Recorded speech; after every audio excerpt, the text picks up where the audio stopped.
చెట్టుబడి తెలుగు లోగిలి.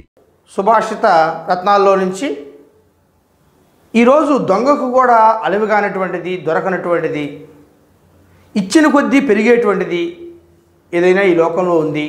అలాంటి ధనం ఏంటి? ఆ ధనము యొక్క గొప్పతనంతో అలరారేటువంటి వారి ముందు ప్రతి ఒక్కరు తలదించాల్సిందే, వాళ్ళు రాజులైనా రారాజులైనా సరే అనేటువంటి ఆ భావనని ఏనుగు లక్ష్మణకవి గారు చెప్పినటువంటి విధానం అమోఘం. ఆ పద్యాన్ని ఇప్పుడు చూద్దాం.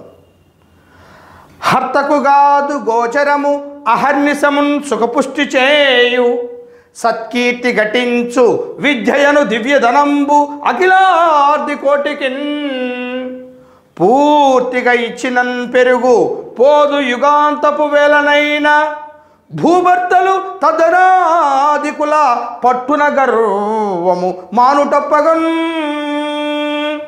భూభర్తలు తద్ధనాదికుల పట్టున గర్వము మానుట ఒప్పగున్. హర్తకు కాదు గోచరము, దొంగకు కనపడదు, దొంగిలించడానికి సాధ్యం కాదు. అహర్నిశమును సుఖపుష్టి చేయు, నిత్యము నీకు సుఖాన్ని సంతోషాన్ని కలిగిస్తుంది. ఏటి? విద్య. అహర్నిశమును సుఖపుష్టి చేయు, సత్కీర్తి ఘటించు, నీకు గొప్ప కీర్తిని తెచ్చిపెడుతుంది. ఎవరయ్యా అంటే, మరోసారి చెప్తున్నాను, విద్యయను దివ్యధనంబు.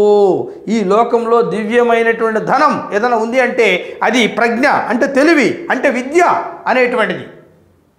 ఇలాంటి విద్య ఎలా ఉంటుంది అని చెప్తుండు. విద్యయను దివ్యధనంబు అఖిలార్ది కోటికిన్, కోరుకున్నటువంటి ఎంతమంది అయితే విద్యను అర్థించాలని కోరుకుంటారో వాళ్ళందరికీ దారపోసినప్పటికీ, అఖిలార్ది కోటికి పూర్తిగా ఇచ్చినను పెరుగు, నీ దగ్గర ఉండేటువంటి సర్వస్వం దారపోసినప్పటికీ మళ్ళీ ఆ యొక్క జ్ఞానం నీకు తిరిగి ఆ వస్తూనే ఉంటుంది.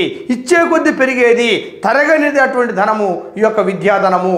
అఖిలార్ది కోటికి పూర్తిగా ఇచ్చినను పెరుగు పోదు ఇగా అంతపు వేలనైనా, ఈ లోకం అంతరించిపోయినా నీతో పోవాల్సిందే కానీ ఆ యొక్క జ్ఞానం అనేది శాశ్వతమైనటువంటిదని మన కవి చెబుతున్నాడు. అలాంటి విద్య కలిగినటువంటి వారి పట్ల కవి ఏమంటున్నాడంటే, అలాంటి విద్య కలిగినటువంటి వారి పట్ల ఎవరు కూడా గర్వం చూపించకూడదు. వాళ్ళు రాజులైనా రేరాజులైనా ఎవరైనా సరే అని చెప్పి మన కవి అంటున్నాడు. పూర్తిగా ఇచ్చినన్ పెరుగు పోదు యుగాంతపు వేలనైనా, భూభర్తలు అంటే రాజులు, భూభర్తలు తద్ధనాదికుల, అలాంటి పాండిత్యము విద్య కలిగిన వారి పట్ల అధికులు అనేటువంటి ఆ గర్వాన్ని, మిడిసిపోటుని విడనాడాలి అని మన కవి చెబుతున్నాడు. తద్ధనాదికుల పట్టున గర్వము మానుట ఒప్పగున్, అది అలా గర్వాన్ని చూపించకుండా ఉండడం అనేటువంటిది గొప్ప విషయము, అది మంచిది అని మన కవి చెబుతున్నాడు. ఇంకొకసారి ఆ పద్యాన్ని చూద్దాం. హర్తకుగాదు గోచరము అహర్నిశమున్ సుఖపుష్టి చేయు, సత్కీర్తి ఘటించు విద్యయను దివ్యధనంబు అఖిలార్ది కోటికిన్, పూర్తిగా ఇచ్చినన్ పెరుగు పోదు యుగాంతపు వేలనైనా, భూభర్తలు తద్దనాదికుల పట్టున గర్వము మానుటొప్పగున్.